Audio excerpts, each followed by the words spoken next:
Our speech can get quite boring if we use the same phrase over and over again. One of those overused phrases in English is I want.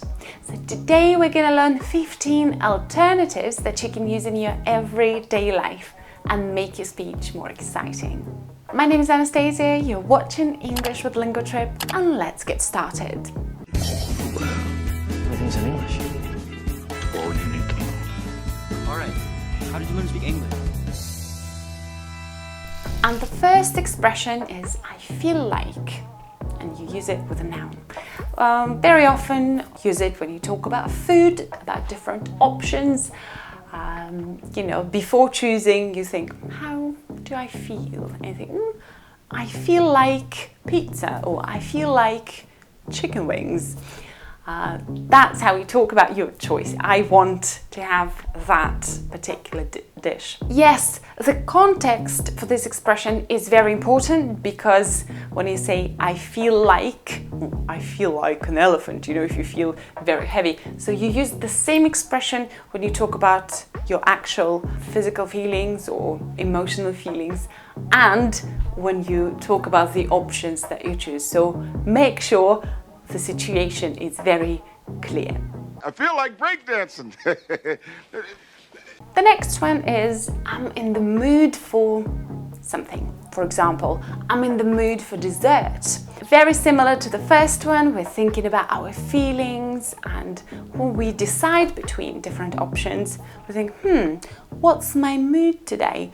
I think, we associate different moods with different options. You say, I'm in the mood for dessert. I want some dessert today. I am in the mood for a film. The next one is I'm craving. You can use it with the preposition for, craving for, or without any prepositions, which is easier, right? For example, I'm craving pickles.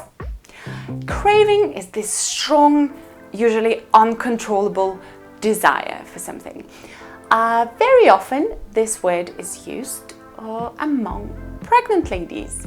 When they have that uncontrollable desire for sometimes really weird food combinations. Say, I have strong cravings, or I'm craving for pickles, or pickles and strawberries. But you don't have to be pregnant to have cravings. Whenever you have strong desires for something that are difficult to control, you can say, I'm craving something.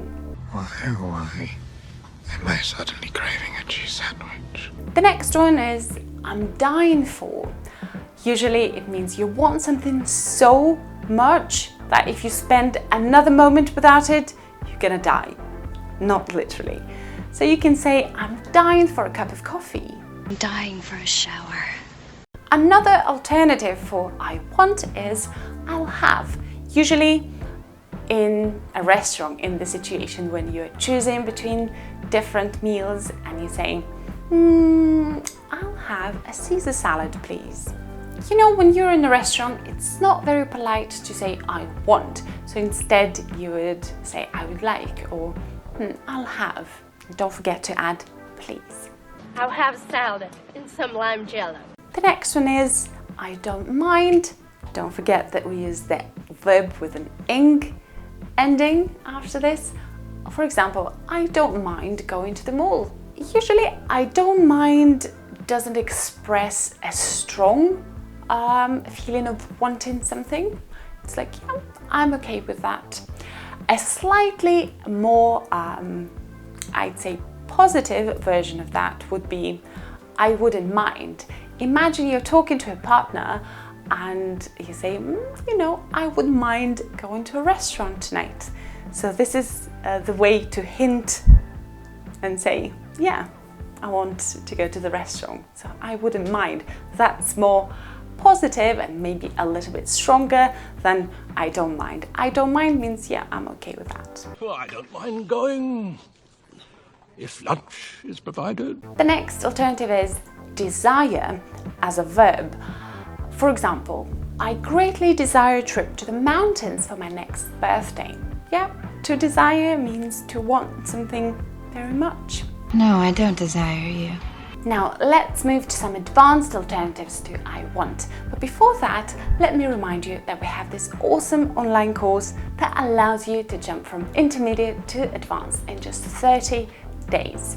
You will understand complicated grammar structures once and for all, using the examples that are always relevant and exercises that will be practical and useful for you in the future. This is a perfect course for those who are stuck somewhere in the middle and are looking for the best way to improve. The link with a special promo code will be in the description box. The first 15 people to use it will get a nice discount. Let's move on to some more expressions. The next one is to covet. This is quite formal and it means that you want something usually that somebody else has. I've been coveting that sleek sports car in the showroom for some time now. It's just a product I've been coveting. The next one is more informal. It's hanker for. I've been hankering for sushi ever since I came back from Tokyo last month. I've got a hankering for Chinese food tonight.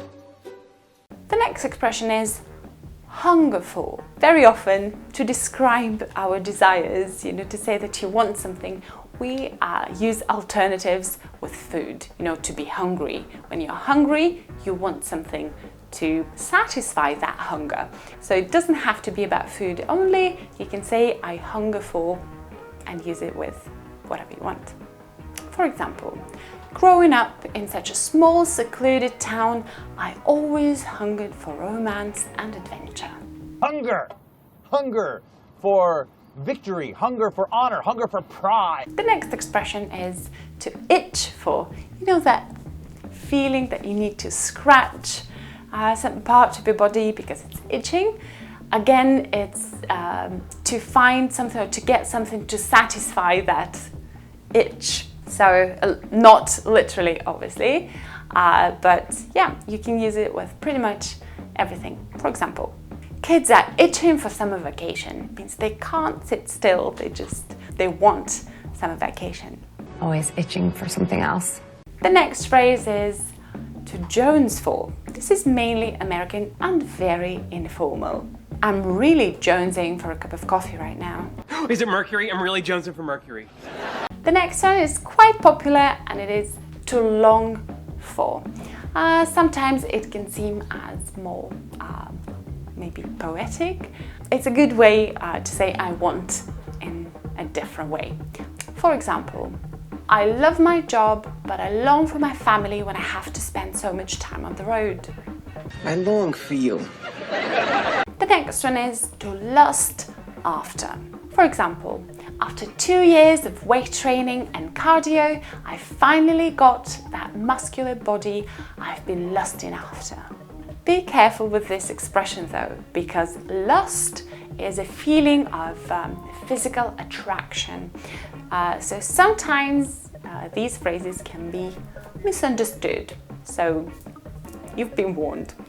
To lust after somebody also means to be physically attracted to somebody. I lust after you, Yoga Jones. Those sinewy arms. And the last one for today is to pine for. This is usually to want something that you can't have right now. For example, all summer he sat in the garden pining for his girlfriend back home. For I too have a woman for whom I pine. I hope this video was helpful and you enjoyed it. Please make sure that you subscribe to English with LinguaTrip. We post a new lesson for you every week. Also, click here to watch our other videos and I'll see you next time.